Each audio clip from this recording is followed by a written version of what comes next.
Hello, bonjour, and welcome to the Don't Wastewater podcast. I'm your host, Antoine Walter, and in today's episode, I'm excited to welcome Henrik Hagemann as my guest. There are many reasons, actually, for which I could be excited to welcome Henrik. First, he's a brilliant mind. The company he co-founded and now represents as CEO, Puraffinity, was born in an MIT-hosted science competition. And talking of MIT, Henrik ranks in MIT Tech's list of 35 under 35. By the way, he was also one of Forbes 30 under 30 in 2019. Then, he's also quite atypical as he has worked as a potato farmer, he's lived and trained wushu with monks for several months, and cycled back from there following the Silk Route from China to Denmark in 87 days. Even this interview was actually postponed because he was again cycling a couple thousands of kilometers across Europe. And yet, that isn't still the reason why I'm so glad to open season 4 of this podcast with Henrik's interview. Indeed, what's intriguing for us water professionals is that Puraffinity addresses one of the hottest and most intricate challenges there is in our industry, PFAS treatment. You'll notice that Henrik also zooms out of the usual PFAS talks to give us a glimpse at the bigger picture before zooming back in and describing how he makes chemical Pac-Man work for him. He also unveils what the future of PFAS treatments and who knows recycling may look like and how to unlock all of this. Let me close that long introduction by reminding you that if you like what you hear, you can help me beyond everything you may imagine by sharing that episode with 2 of your colleagues or friends. Please do it, and I'll see you on the other side.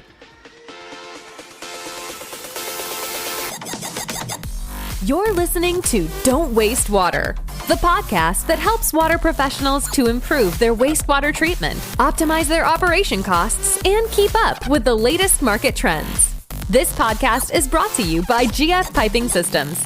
As a leading supplier of piping systems made of plastics and metal, GF Piping Systems is the global expert for the safe and reliable transportation of water, chemicals, and gas. For more information, visit gfps.com. Hi, Henrik. Welcome to the show. Thank you. Yeah, excited to be here. I'm really excited to have you, and we'll see quite soon why. But I have to open with our good old traditions, and that involves that you have to send me a postcard from wherever you are. And if I get it right, you're in London.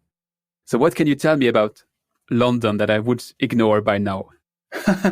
Well, I guess the one thing that often overlooked is we actually have quite a diverse scene of like different cultures. So where I stay is like really close to the Notting Hill Carnival we just had like a few weeks ago, and that one is like, yeah, it's pretty cool. It's not been allowed lately, but whenever it is possible, it's a great one to come see.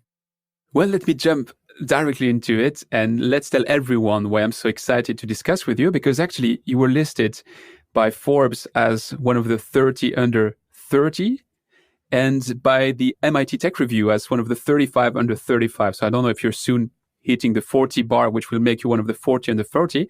But I was wondering, how do you get this recognition, and what was your path to impress such impressive people? Yeah, well, I guess it's often seen as like maybe a symptom of the journey rather than like the goal itself. So yeah, I started out with this crazy synthetic biology science competition with a team of other like engineers and scientists, which was called like, at the time, nobody knew what it meant. It was genetically engineered machine. What is that? But these days, like everyone is like, oh, that's how our vaccines are made. And it's like, yeah, that's right. But that was back in 2015. Then we journeyed through this sort of Imperial College ecosystem of creating a venture. And yeah, I think there were some really hard decisions that had to be made along that journey. Some of them were between, is this going to be a tech push or a problem solve? So like a mission driven company. And I think, yeah, we've definitely like withered down. We started out with 10 people at that iGEM journey. And then now we're like 2 left on the team. The others, they went to do the PhD like we were all supposed to do, myself included. And I'm sure some of them will become like similarly like recognized by whatever external body. But I guess it's a symptom of then having chosen some of the more mission-driven approach and then really sticking with this thing. Like, it is not just a quick fix to develop some of these things. Already in 2019, it had been 4 years. Now it's been, a few more years since then. And maybe that's it. It's like sticking with stuff when it's really like you're just piling around in difficulty. We come back to the mission part and to what you're actually doing. But, when I was reviewing your path, I saw many things which are, you're clearly not one of the conventional people we meet in the water industry, but I saw two that really were standing out of the crowd. First, you were cycling 9,350 kilometers from China to Denmark. To give you a scale, I was cycling 10 kilometers this morning to take the train, and I was exhausted. So impressive there. And you also learned wushu, which I learned to be a variation of kung fu with some Shaolin monks. So how do you fit that in your journey? And why? I think it's an interesting one. I guess it's like a bit unusual, but basically I spent a really long time planning this trip. I ended up spending maybe a year and a half planning this trip. And the original thesis for it was that I was really interested in this sort of Zen Buddhism, which lies underneath the Shaolin Kung Fu stuff. And as a kid, I wanted to be a monk. And then the other interest was I was fed up. I was really fed up with studying day and night during my high school. So I went to this boarding school to leave the more monolingual countryside in Denmark. And I just woke up this day lying in bed, like with this simple idea of, wouldn't it be nice if all I had to do today was cycle? All I had to do yesterday was cycle, and all I'll do tomorrow was cycling. And so that was the early sprout for the idea. And then 1.5 years later, I had convinced my parents to let me go. I had worked so that I could earn some money to pay for the trip. And basically I found myself, as you said, living with the Shaolin monks in Henan province, China, just like central China. It's between Xi'an and Shanghai. It's the middle of nowhere, really. It's an industrial province. And the whole village was like concrete up in the mountains. It's not particularly pleasant, but I really enjoyed it. I still keep my hair a bit short from those days. We really were bussed completely short hair. And then we were asked to train from 5:30 in the morning until 7 p.m. in the evening, 6 days a week. So you lose concept of weekend, day, like where am I? I didn't do it for that long, only 4 months, and I would definitely do it for longer if I could get away with it again. And then, the trip that was good preparation. And then I decided I would take the sustainable way back. And so that's how I came to the cycling trip. So I flew out, and then after the training with the monks, I basically cycled through that Silk Route. So that took me through some really nice, deserted parts like the Gobi Desert, Kazakhstan, parts of Russia that are now like inaccessible because of the tension with Ukraine. But throughout, I think I met so much kindness from people, and I was like, I cannot pay these people back. Like, I cannot go and pay them back for like all the kindness they offered me. Whether it was like a mechanic offering me to sleep in his house with the small kids also, or like someone giving me food in China in the middle of nowhere. But I thought, okay, like maybe I can help these people by trying to solve some of the issues. So I cycled through the Aral Sea. You can see it's like dried out. There were like boats in the middle of the desert where there used to be an ocean. And so I thought, later when the chance to do something with water came up, it was like a chance to develop a technology where these people wouldn't know that I would try to help them, because the technology would be at the industrial plant and their sites would benefit without them having to pay for it directly. That's a longer story, but basically what I learned from that is maybe like keep your feet in the pedals and your eyes on the horizon. That's it translates well to entrepreneurship, I think. Sounds like a perfect metaphor as well. So you mentioned that you had this competition at MIT where you first touched that idea of the technological aspect of what you're doing today. And you also mentioned that element of the mission, which I now understand has that link with water. But what came first? Is it the technology first, the water mission first? So they picked us out of 120 students at Imperial into a very curated group of 10 people to represent Imperial at this science competition in 2014. And they had deliberate practice around what makeup they wanted us. So we were 50-50 male-female. We were engineers and scientists. And we were basically thrown into a room with a white wall like behind me, asked to brainstorm. Come up with something, guys. You've got 4 months to present in Boston at MIT. It better be good. So we went through for 2 weeks just like brainstorming, pounding like through different ideas. And as we evolved different like problem sets, there was this convergence around one being these targeted materials that you can develop in biotech. So at the time we saw like, wow, you can use these like green tea bacteria called acetobacter to make cellulose. Okay, that's cool. Like nature knows so much. And then the other side was, there's this sort of impact problem of clean water, where it was like clean water for all is something lots of people have done. But when you dig into it, there is this sort of like 80-20 rule that came apparent to us. It's basically like there's a small group of contaminants, less than 20% of the stuff in water, which basically mess up more than 80% of the fresh water we have available. And so the idea came like when those two rings overlapped in that Venn diagram. We were like, okay, what if we combine this thing with this thing? And we basically try just as a proof of concept and see if we can make nature create the materials and focus on the highest impact within that group with our limited understanding of water treatment in 2014. Does that mean that, because today you focus quite a lot on the PFAS treatment, because you just said you have a limited knowledge of water treatment at that point in time, and PFAS is usually not the first thing that you learn about water. So was that within the concept from day one, or did you build it up with time? I think you're spot on. It was definitely not a simple one-off thing. In the beginning, we were considering the stuff with very long tails, so like radioactive things, some with very high acute toxicity, so like a bacteria in the water, Cryptosporidium, whatever it might be, and more. And it only came through like us talking to customers to really learn about, do you need a new solution for oxyanions? They're really toxic, guys, and then they would be like, actually, we can use electrocoagulation, we can use ion exchange, and then Bob's your uncle, job's done.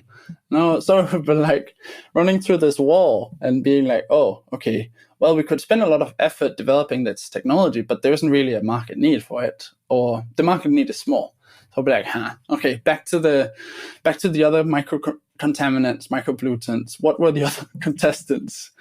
And I think, that was something we built up over time. And we're definitely grateful for like these ecosystems where you're asked to go out and talk to 100 customers in 10 weeks. And if you don't get to present. So it's really a pressure cooker. That then led us down this route of having a criteria for what to pick. So it was like, what's the toxicity? Is it persistent? Does it stick around? And then does it build up over time? Does it bioaccumulate? Those three were also like it's like the usual European regulations for water framework. But one that I think is often like overlooked is volatility. Something that's special about some species is they go into the clouds and migrate and go to the most remote parts of the world. And that's something which is special about, for example, a Teflon chemical like PFAS. Once we came onto that, it was like a blood, like a shark smelling blood. It's like, this is like, there's something juicy here. You had PFAS ticking all the boxes because you could solve it. It was one of the type of compounds that you had an idea of how to treat. And that's something we've covered on that microphone in the past. It's clearly a dead angle of the water industry today because, as you mentioned, some more conventional ones may already have a treatment, but not PFAS, or not really.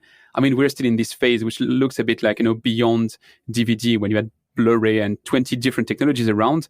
We knew that all of them could somehow match the demand, but none of them was really developed. So we're still in this blurry phase, which gives you a strong opportunity, I guess. Yeah, that's true. And I think the other like outside observation, obviously you can see my background, like I was playing around with the monks and like I wasn't doing water treatment in that time.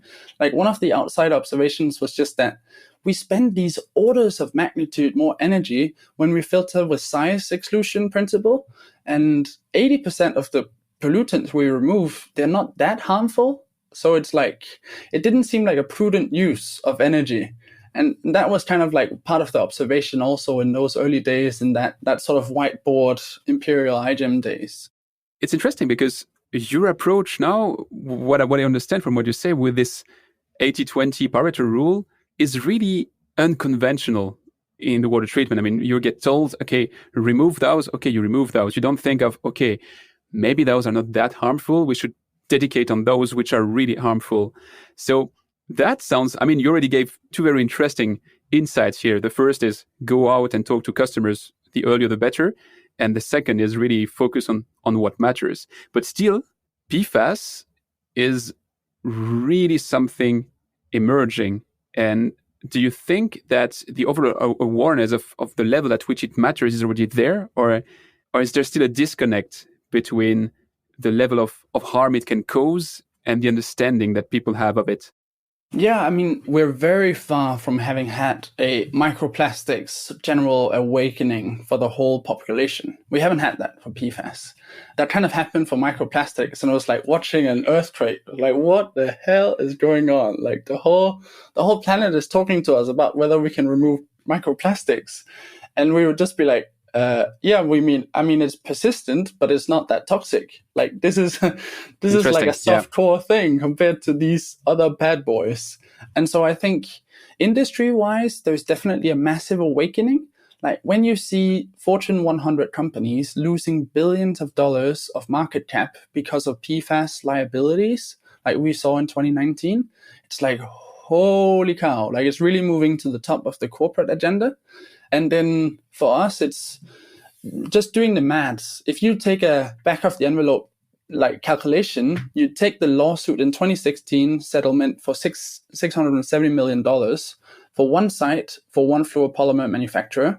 Then I did that. I said, okay, there are several fluoropolymer manufacturers with more than 20 sites, and they're at least the same lawsuit liability. And so you can clearly see how this maps onto the balance sheet. And I think often in water treatment, we will talk about clean waterfall and isn't that just good in and of itself? But it's really hard to adopt when you cannot map it onto the corporate agenda. And so I saw, I guess, a chance for that with PFAS. And I think right now we are kind of being a bit cautious, or like just not trying to spur things on too much, because I think with microplastics, some of the general awareness was like good, but then it deflates a bit after that. It's like, okay, what's the next cool thing? What's the next hot topic? That's absolutely true. I mean, when I started within water treatment, the hot topic, because some regulations were coming around, were micropollutants. Then it was microplastics. Then we had one for dioxin. Then we had, I mean, there were some fame waves. And yeah, there's a rationale behind that for sure. But not all of them, if you weight them, have the same consequences. So it's very interesting to hear that from you. Regarding, I mean, we've exposed the problem of PFAS. What is your solution there? How do you intend to solve that PFAS issue? Yeah, so I think first off is recognizing the size of the challenge. So people are trying to stick the most non-stick contaminant. It's not just all these things. It's not just 50 times more toxic than arsenic. It's really non-stick. And that is such an interesting technical challenge in itself. And so I really view it as an experimental search problem. So you got to go through this iterative design, build, test, learn cycle to basically find the most suited molecular receptor or molecular binding group for a group of PFAS in a given matrix. But people often forget this piece that there is a constraint. There's a constraint in the water sector of cost of manufacturing, the stability of the substrate and the functional groups, and the safety of those molecular receptors. You cannot just do crazy chemistry like we can for biomarker detection, where nobody gives a crap about whether there is a carbon fluoride bond in the binding mechanism for detecting cancer. People don't care there. But for us in water treatment, that's really important. And so the first time we did this, we basically went through an mRNA library to screen with 10 to the 13 different variants. That's a lot of zeros. And then we would discover a group of peptides that can efficiently capture PFAS in our chosen water matrix. And then we would test those groups of peptide mimics in a high throughput screen in our experimental labs. So you have labs working alongside the bits with the modeling. And then basically that insight led to us having a dual mechanism for binding. So you have ion exchange and adsorption, which gives you a more flexible approach. And it introduces this really exciting, for me, flexibility to have non-solvent-based regeneration of the adsorbent media. So that was obviously back in 2017 when we first did that. We've since learned a lot about how there's a need for regeneration. So that's been something we've been building out the capability for, not necessarily the product, more the capability is one learning. And then we've been introducing these sort of advanced analytics. So you understand how to make the product, what the product is made of, and material informatics. So you're trying to close the loop in what is our performance data and how does that link to the material properties and performance. And then, we have been mission driven. So it's not just about biotech. It's like opening up the cloak to stuff like supramolecular chemistry so that we can have peptide mimics instead of necessarily peptides. Because some applications, let's be very real, like they require tighter price performance curves and reduced complexity of manufacturing. And so you've seen cool startups in the past, like maybe it was BioAqua, developing cool enzymes to capture stuff. And it's like nobody can afford that price point. And so it's about reining in the complexity, which has been one of the other walls we've had to go into and kind of find a way around. There's a lot to deconstruct in what you just said. So let me just try to break it down. First, really for the muggles like me, to really grassroots, you adsorb the PFAS, and you have also that mechanism of ion exchange at the same time. That means PFAS is in the water, you have your substrate, and at the end, PFAS is on your substrate. You mentioned that you can regenerate it. How do you do that, and what do they become when you regenerate your substrate? So for us, it's about the mass balance of PFAS, and it's often overlooked when you do these new treatment solutions. So we basically have the adsorbent media, which has these small Pac-Men. The Pac-Men stick to the PFAS in the water, preferentially. When you've filled up this adsorbent media, and it really looks like these small granules. Like if you imagine buying a new shirt, like those small pouches that are inside, that is what the granules look like. And then once you've used it up, we take it offline. So you have a lead and a lag vessel. You take it offline and you basically apply an aqueous wash step, which unclicks the chemical. So it introduces a pH change and a salt. That allows you to generate a smaller volume of PFAS waste, which is in a liquid form. And then you dispose of that liquid form as dehazardous waste, much like pharmaceutical waste or existing PFAS waste. It gets destroyed, and then you can reuse the media. We've covered that in our second and third patent, but we haven't done this at scale yet because we need to test the safety, the stability, the performance, the cost effectiveness before we can go and finalize the saturation of the media. So I think it's about what can this technology do for you? You can flip the unit economics of treatment if you can regenerate the media. And that's where the scientific enthusiasm originates from, not just from academic interest. So what is your vision there? Because you mentioned that you can reuse the substrate. And if I get it right, it's patented but not yet industrialized, this reuse part. But what is your vision? Is it something you can reuse ad lib forever? Or at some point, a membrane would be clogging, it's 10 pass or 5 pass or 3 pass. Do you have a feeling there already? Yeah, I think it will really be a 3 pass or a 5 pass. What I envision is imagine how cool it would be if we could have non-virgin PFAS. It's we do need it for space exploration. We use it right now for vaccine manufacturing. We use PFAS to put out fires that otherwise cannot be put out. And so I think there will be a use for it, but we've got to restrict the number of use. We cannot use it promiscuously in everything. And for that closed loop system, we need these precision capture and ideally regenerate as a second phase solutions. So you mentioned the analytics as well. So you have these Pac-Men on the substrate, which are eating up the PFAS. And at some point, I guess they're fed. How do you determine at which point they cannot eat more just because their belly is full? It's been so much analytical development efforts, and we're really grateful to our partner who has been helping us with that, this sort of Innovate UK funded body in London. So basically we do LC-MS in tandem to see the performance, But we realized that wasn't enough. Even though it's the gold standard for PFAS detection and good and everything, it's not enough to give you insights about where you capture, what other species are released. So we've been working on these sort of stability and safety testing to see if we might release any sort of total nitrogen, like quality control, to ensure that none of the functional groups are degraded. Because it's not enough just to say that PFAS is not coming out. What if your material is not stable? And that's a real concern in the water treatment space. And then it's also about having these sort of other measures, so total organic carbon, having an understanding of functionalizing the material. So does it have the same profile in terms of NMR spectrum as we would expect this material to have? And then linking that profile in the material composition, which is what NMR tells you, back to the performance. And that's where we build our feedback loops to inform the next variant of PFAS media. When you mention LCMS, that means you have a lab analysis, or do you have also online measurements which give you kind of an idea of where you stand? Yeah, so we work with a third-party body that provides us this LCMS analysis. And I think it's important to have a third party to provide it, because otherwise the data is kind of a bit biased. You can say, oh, this company has great data, but they've generated all of it themselves, and nobody has actually analyzed this water that they provide. I think the other point you touch on is one of the holy grails of PFAS. We want to see an online, real-time, in-situ PFAS sensor. And obviously there's a lot of cool excitement going on for that.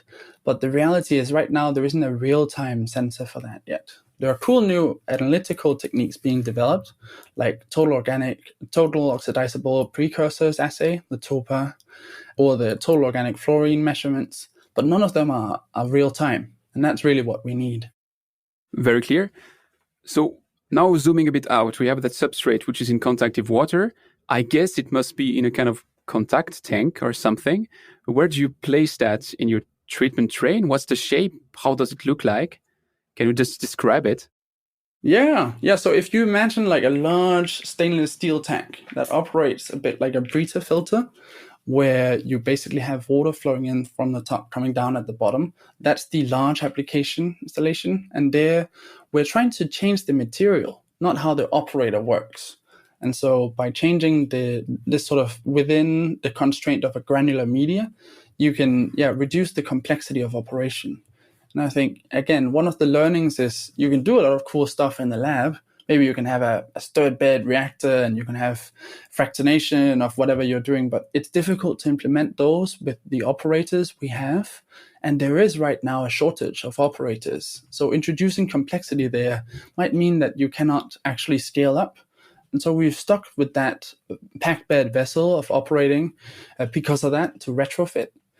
The cool thing we see is for these sort of, and you mentioned this, it's for these sort of point of use or point of entry applications where you just need a small volume of this media because it has higher productivity per volume of material with this specialized grabbing mechanism.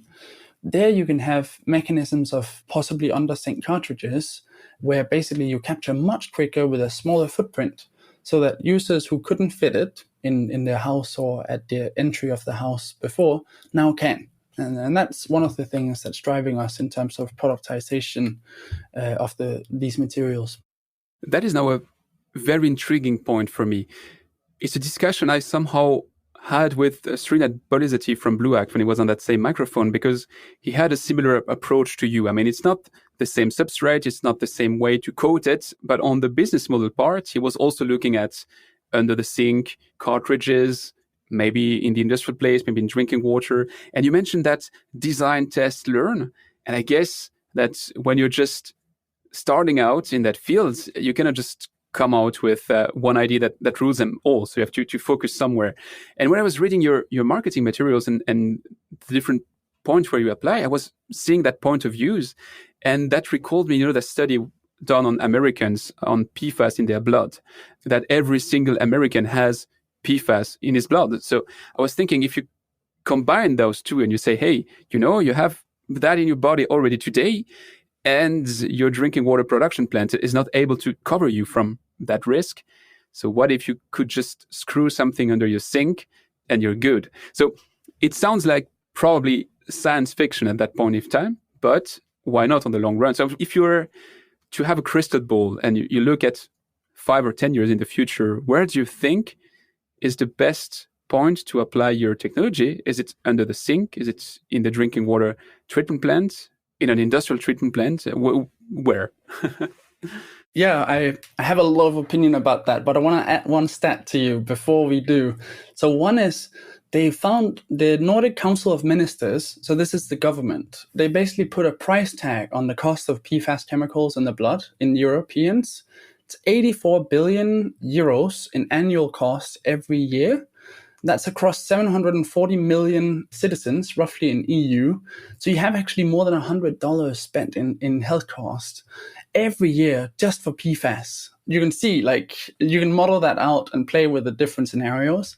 But I think that is something which is driving us. But wait, I want to understand that one very good because it sounds very, very intriguing.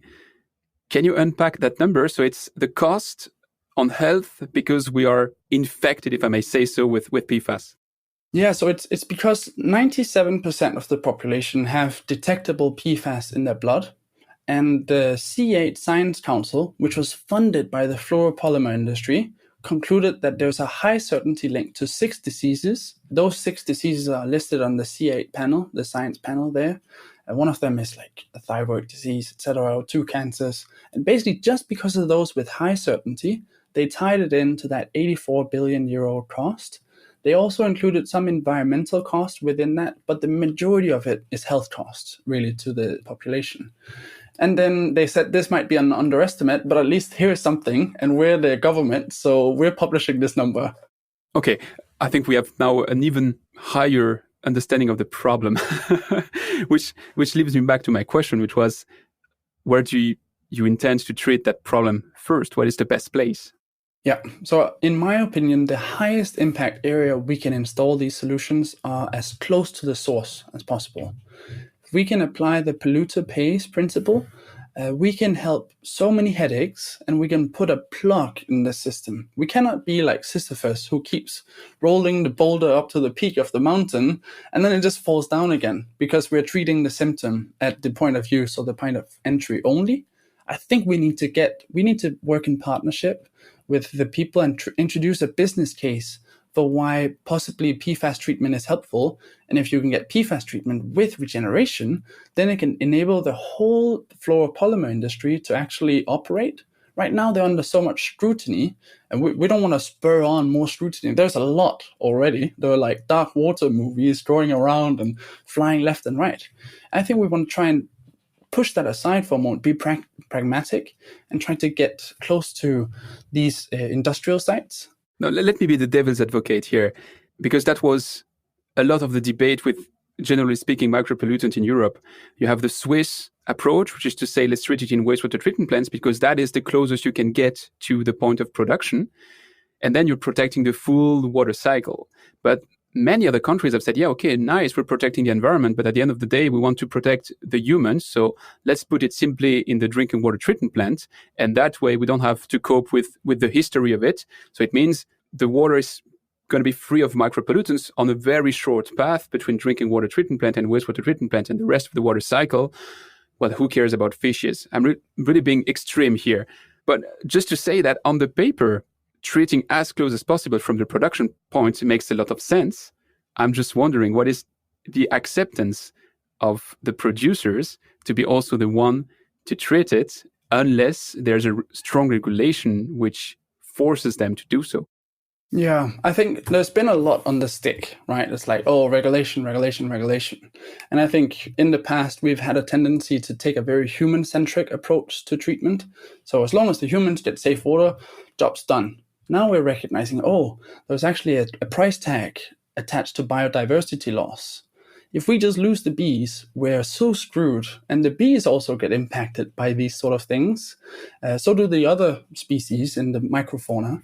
And so for us, we've been like, in the beginning, we were viewed as these sort of like hippie environmentalists because we cared about all sentient beings. It was like, but we don't care about it from the good of our heart. We care about it because there's an economic price tag to it. And then I think that's an important message just on that first point. And then the second one is let's see if we can introduce some carrot. So could we have reuse of PFAS in a secondary phase for some of these polluters? Well, we call them polluters now. They're manufacturers. They're enabling vaccines to be made.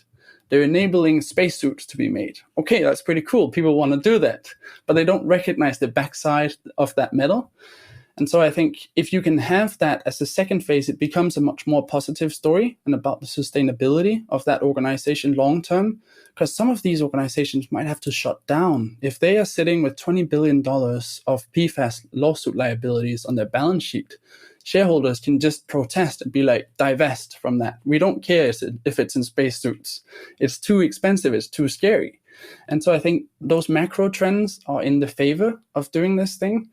And then, there's a lot of like people with scars on the back from these conversations in the past. But I think at this point, we're trying to be pragmatic with the things that are going on. So if I get you right, that means that the approach of treating as close as possible from the production wouldn't necessarily need regulation, because actually what's at stake, it's such a risk even for the company producing it that they may be volunteering to remove those PFAS. Some companies do that, and kudos to them. Like you have the Heineken or the L'Oreal, etc. Most of them will need some stick. Ultimately, humans need carrot and stick. So great, there's a lot of stick. Let's try and see if we can build some carrot. Talking of sticks, do you see the regulations actually coming and being enforced, or is it still something which is in the discussions? I still do my weird analogy with the micropollutants, but when the European law came out, the framework directive, which was classifying that you would have to do something on micropollutants, it was setting the bar somewhere in the future and already including the opportunity that you can ask for delays. And you can ask several times for delays, and the delays are each time 7 or 9 years. So if you ask 3 different times for 7 years, it makes 20 years where you're still free of doing nothing. So just to say, there's regulation and regulation. So what is in the pipe? What did you see happening? Yeah, so I think there's a chance to work with these different government regulatory ecosystem because they need to see that there's a cost-effective solution. They cannot just only introduce stick because it will close down their local economy and they will lose local jobs. They cannot afford that. Most economies rely on these things as a foundational element. So what I think is missing is ecosystem awareness around the cost effectiveness of solutions and those getting adopted. And then I think it is a bit like playing with fire. So it's very powerful if managed, but hazardous, very hazardous to get it wrong. You saw the timing for the arsenic regulations that killed many adsorbent startups. And I think for PFAS, it is sadly roughly proportional to the average income of the citizens within that country or state. So you have the Scandinavian countries that have actually introduced PFAS regulations.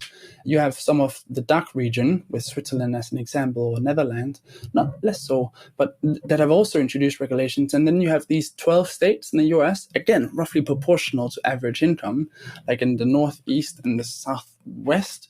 And basically those two coast areas, what these sites represent, they provide these sort of incubating periods, a breeding ground for new PFAS solutions.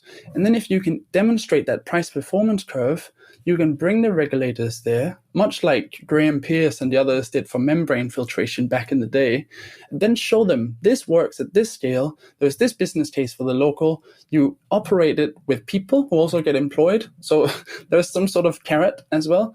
Then I think you can start to see regulations having teeth.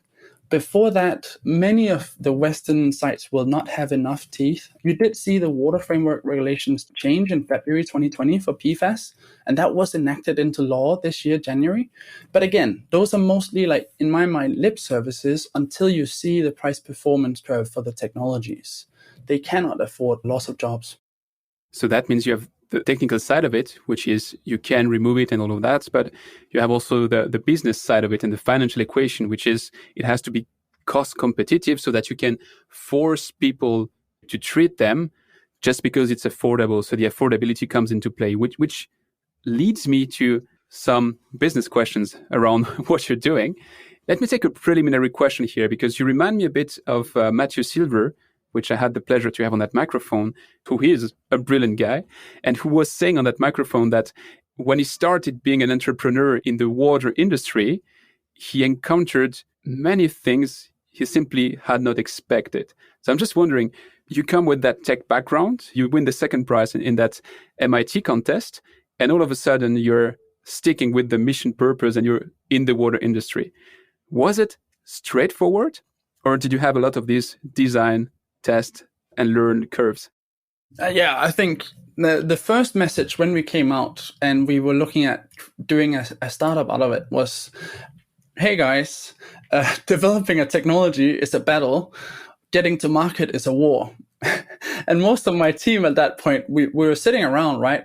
They were like, oh shit, I don't like war. But I will be very honest, like from me, I was like, oh, I like war. It's like, I like these sort of long cycling trips and like Shaolin monk stays where you don't get to eat anything else but like steamed mantos and like eat vegetables. So I think there's a recognition that you need to go through many battles and win them to get to have a market adoption of your thing. There's a massive step for us. And I'll be very honest, there's a big tail of iGEM projects that are testament to just how few actually make the leap. So in our year, there are 250 projects in 2014, and every year since, there's been at least that number, sometimes 300 now. And there's only about 50 ventures that have spun out of that competition, even though biotech is really hot and really cool and apparently very fundable. I think one of the biggest ones is the different mindset required. In academia, you can get away with developing something cool if you can publish it. So we put out a publication PNAS. If you can do that, great. Just continue doing that and you get a pat on the back and promotion eventually. But in commercial world, that's not enough. You need to operate within constraint. And that's where the engineering part of me is like turned on. It's like, oh, amazing. So we can search this whole experimental space scientifically, but we're stuck with just this quarter of it because of safety constraint or because of cost constraint. We cannot do like 20 steps to making this material. You got to keep it within 3 or 5. And it's like, oh, okay. It's kind of like, it's an interesting challenge. And I think those obstacles laid on top of IP negotiations with the university, lab access. You cannot do this in a shed. You're handling stuff that's 50 times more toxic than arsenic. You could get sued so bad anywhere in the world for discharging these chemicals, even at the lowest levels. And then you overlay that with the challenge you just mentioned of bringing different disciplines together. So how are you going to get water process engineers talking to high throughput screening scientists and material scientists under one roof? They speak different languages. They don't even drink the same coffee. Like everything is different cultures, right? And I think that catches out many of us as startups. And there were definitely challenges we had to go through. Not that I want to depress you here, but if I recall what Paul O'Callaghan shared on that microphone, the time to adoption in the water treatment market is about 35 years between fundamental research and mass market. So even though you're going to have early adopters and you'll be already somewhere along the way between 12 and 16 years from the moment you start, still, if you go by the average, it's really a long ball game. But do you expect to be better than the average to that extent? Yeah, I think what's exciting about it is you're not stuck with just one thing when you're doing entrepreneurship. So in our case, we can develop a solution for PFAS and use that same tech stack to develop solutions for, let's say, just for the sake of it, antimicrobial resistance, antibacterial resistance, or for biological separation for biomanufacturing for the bioeconomy. And so when you can do those bets in parallel, it becomes more, let's say for me, satisfying. If you're just stuck with one thing for 35 years, it's like, oh, just bang your head against the wall already, because it's like, yeah, it would be very more monotone. And then the other thing that's cool for me is it's not just about treatment technology. It's also about what you can do with it. So if you can have access to these pollution data sets that basically sit on top of the treatment technology at multiple sites, you can inform third parties, be it the government or the local insurance policy, about, oh, this is a PFAS hotspot. Maybe we should handle it. Or, oh, this is a P4 hotspot. There's another problem just emerging because of a new factory that's been set up. We should do something. That becomes really powerful. And then it becomes about more than just the treatment technology. You mentioned that biotech is a field which is easy to get funded. I'm putting the easy into many brackets.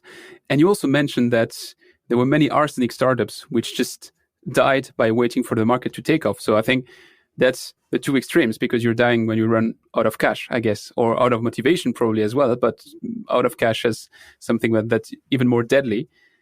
How does that look like for you in terms of funding? Do you go into investment funds and you just push the door and say, hey, I'm into PFAS, plus I'm in the 30 and the 30 and the 35 and the 35. So, and they just spread money at you. I'm really asking a stupid question here, but how does that look like for you? I think one has to be, like, we in general as a field have to be really disciplined with how we raise funding, because the water treatment space is not just any market. It is a different beast. And I think often, whether it's the arsenic startups or something else, we get into tricky situations because we bring on the wrong investors. So that was one lesson for us. We had investors interested early on that didn't understand anything about water treatment. And we said, okay, hold on a second. We're just going to figure out our market. And we spent 4 years figuring out the market and the product that we wanted to go for before raising equity funds. And then when it comes to raising VC funds, obviously that's a different podcast, but really we optimized for the partner that we could bring in. We wanted, what you see again and again is bankers turned VCs, and they basically ask for a lot of financials, and that's it. That's a diligence, and that's what they care about. For us, we wanted to optimize for that risk around regulations. We wanted to optimize for that risk around market adoption that we all know is overlooked in water treatment. And so we actually brought on a corporate VC from the US who's really well versed in US regulations and government. They've spent 90 years investing in sustainability and material science, and they're well connected to these top level officials. So just before the lockdown, they set up a PFAS panel for us. They brought in EPA officials, they brought in people from the original PFAS Parkersburg lawsuit, and they brought in tech providers all in one roof. We're actually in person at one of the last few conferences with bipartisan representation. And I think that is a massive value add compared to just a financial investor. And then, for our financial investors, we basically went out and found operators turned VCs.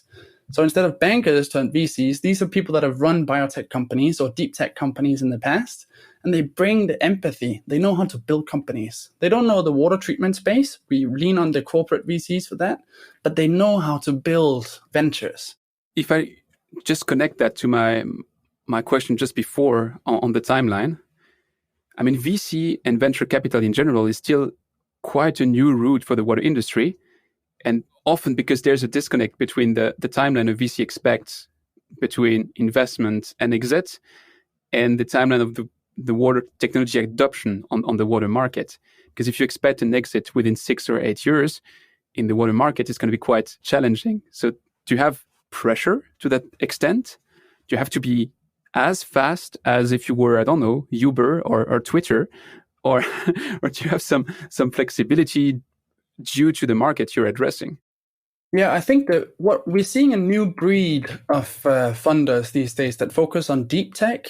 And within deep tech, you might have drug discovery companies, you might have new quantum computing companies, you might have new semiconductor companies, and the timelines there are changing. So they still expect venture returns. So the returns have to be large, but they have time horizons of possibly 10, 12 years.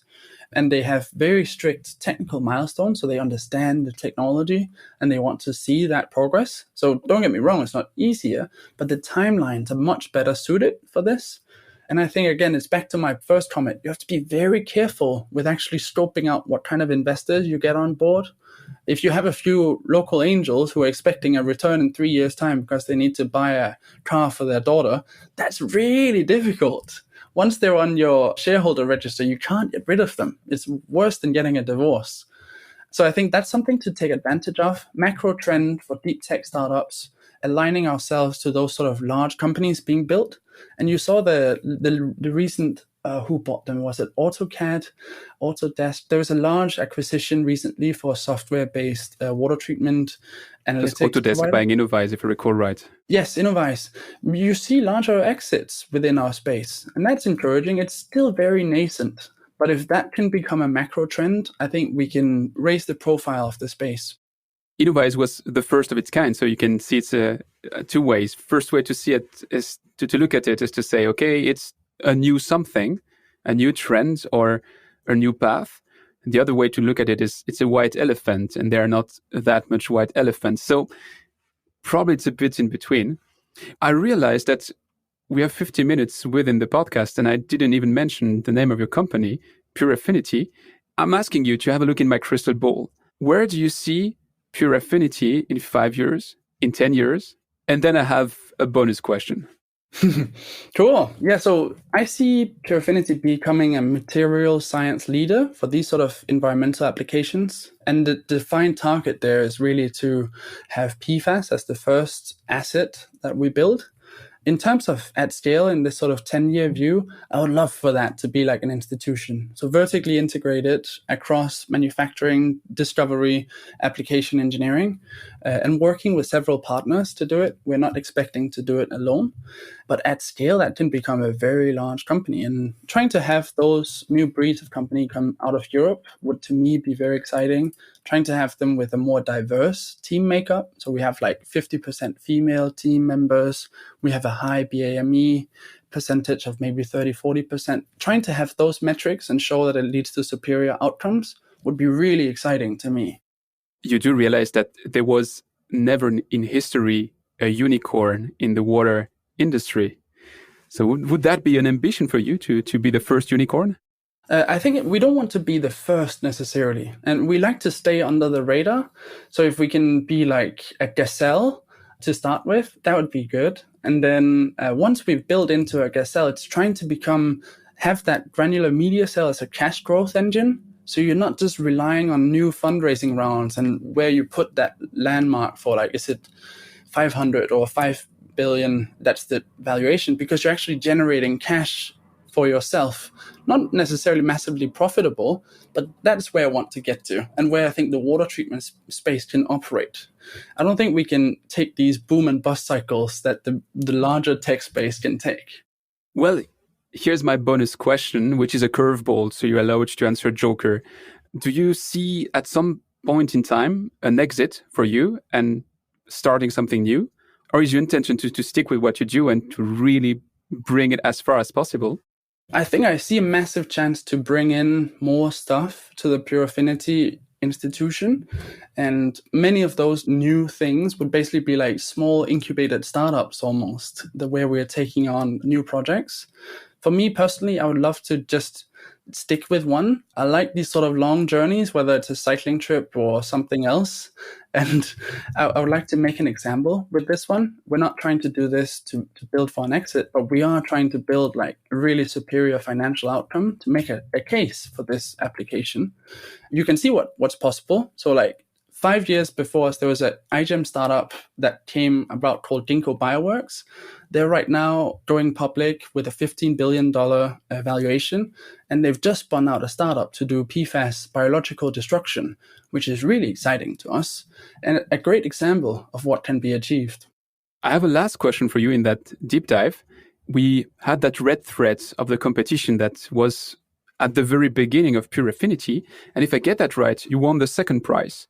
And we've seen how that second prize brought you to a place where not that much water startup reached the point where you are. Clearly, I mean, you're not a unicorn because it doesn't exist yet, but I think your goal of being a gazelle is always something which is on the way, clearly. Who won that competition?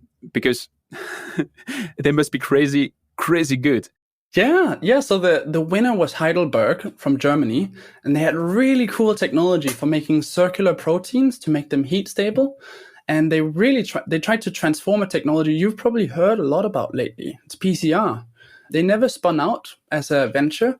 It wasn't as novel at the time, so they didn't publish a high-impact peer-reviewed paper. But it probably could have been a unicorn if it was executed as a startup. Just about how many PCR tests are taking place. And if those could be done more easily with their technology, that would be great, right? So it's back to that question of what are the barriers? Why didn't they spin out something? Maybe they were stuck with not access to labs or with IP negotiations and something else. I think there's a lot of untapped potential, is basically what I mean. They were one example. I think that is one topic which is on my bucket list for a while, about this, how you can better the way and ease the way for entrepreneurs to translate great academic ideas into ventures. But clearly, if I open that box right now, I have to keep you on that mic for another hour. So at some point in the future, when you reach that unicornish level or a gazelle level or whatever milestone, I think we have to have that discussion, because that is really something which is probably the missing link today in our industry. Yeah, agreed. Henrik, it's been a big pleasure to have that deep dive with you. I propose you to switch to the last section, which is the rapid fire questions.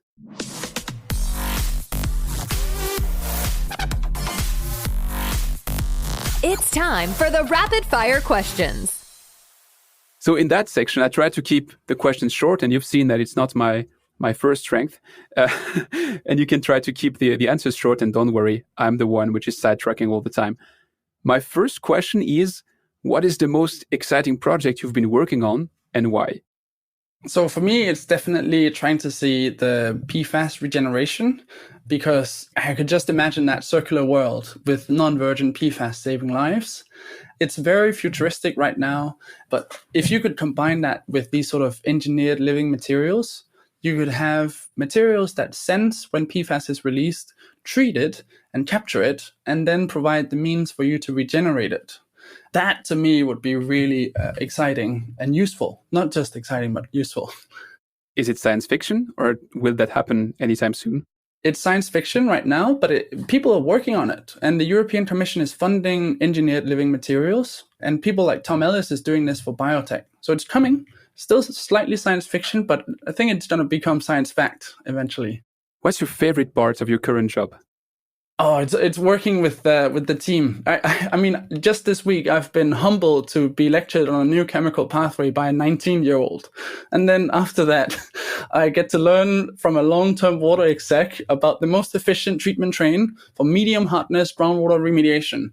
And it's about the variations in operating conditions for these two steps. And it's like, that's fantastic. I just get humbled all the time.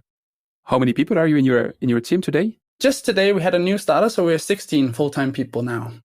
Out of which 2 were part of your original team in the competition. Yeah. And one of those 2 is part-time. So it really is a long journey. Yeah. What is the trend to watch out in the water industry, and you're not allowed to answer PFAS? Yeah, so I think I'll just take a step back here. I think to me, it's translating tools into our space. So let's be honest, we're not first adopters. We're learning from others because we cannot afford the high development cost. So for me, those are like circular economy, the biotech tools coming in, decentralized approaches, and cloud-based digitization. And what I mean by that is, how can we leapfrog other sectors? We want to avoid the whole mess with on-prem digitization and move straight to cloud for digitization. And I think those are some of the cool things. And then combine that all together. And the coolest trend you're going to see is pollution data sets for the sector. Predictive capability with that and informed policy. Oh, that would be, helpful. There again, if I sidetrack you, we open 1 hour, because that is also one of my topics, which is my bucket list, but which is close to my heart. What is the thing you care about the most when you're working on a new project? And what is the one you care the least? Yeah, so for me, the most is how to do this efficiently. So without waste of resource, and by applying a failure originates from the failure to foresee failure mindset. You can see the poster behind me, but basically it says, the more you sweat in training, the less you bleed in battle. And I think that applies to new projects. The less you bleed in customer adoption. The thing I care least about is basically like exactly which technical approach we use. I'm a more promiscuous founder. I want to solve for the problem, not necessarily for the technology. As long as it's sustainable, I'm happy to learn new ways of doing things. Do you have sources to recommend to keep up with the water and wastewater market trends? Yeah. So I think your podcast is obviously one of them. I'll definitely check it out. The graphics, they're amazing. And then another one is like cool scientific hacker competitions. So you check out just the most recent, let's say iGen projects, whatever, lots of wacky ideas in water. And those wacky ideas might be pushing frontier knowledge in 5-10 years from now. And then I love these sort of nature-inspired approaches. Read academic journals on biomimetic design. You can even learn how to design a better treatment plant with the way you connect the pipes, like a leaf. And that sort of wacky stuff can really be very actionable. And last question, would you have someone to recommend me to have on that same microphone? Yeah, so I think the Silmar group is one. Peter Silmar and Michael Wardy. Alonia as well. Alonia's Nicole, who is their CEO, might be one as well. I'll add a third one. Because I'm a founder, I don't follow rules that well. I would say Imagine H2O's Kelly Trott. If you haven't talked to her yet, she's excellent as well. We have something in the pipe. I cannot say it's done, but we have something in the pipe there. Amazing. Well, Henrik, it's been a pleasure to spend that little bit over an hour, sorry for that, with you. I'd love to have you again on that microphone to discuss your next steps and all the other topics which I've put in the fridge for today, but I would have had so much more questions for you. So, talk to you soon. Yeah, thanks so much for having me. It's been a pleasure.